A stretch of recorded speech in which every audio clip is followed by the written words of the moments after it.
झटपट तयार होणारा बेसनाचा पोळा आज मी तुम्हाला बनवून दाखवते। सगळ्यात आधी कांदे कापून घ्यायचे आहेत। या प्रकारे कांदा मी बारीक कापून घेतलेला आहे। कांद्यासारखाच मी टोमॅटो सुद्धा कापून घेणार आहे।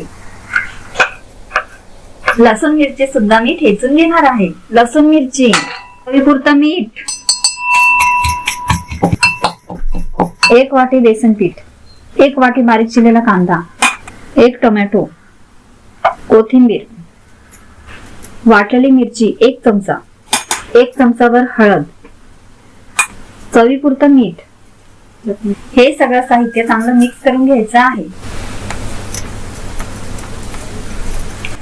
तव्यावर तेल सोडूया।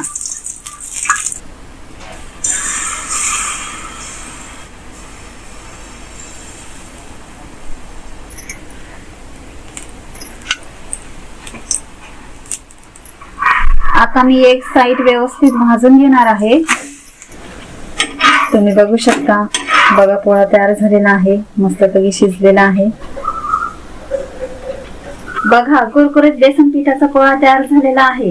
तुम्ही भाकरी, चपाती किंवा भातासोबत खाला तरी चालेल। व्हिडिओ कसा वाटला ते कमेंट करून सांगायला विसरू नका। जर चॅनलवर नवीन असेल तर चॅनलला सबस्क्राईब करून बेल आयकॉनवरती क्लिक करा। पुन्हा भेटूया एका नव्या व्हिडिओ मध्ये नवीन रेसिपी घेऊन। तोपर्यंत खात राहा, खुश राहा, आनंदी राहा। धन्यवाद, बाय बाय।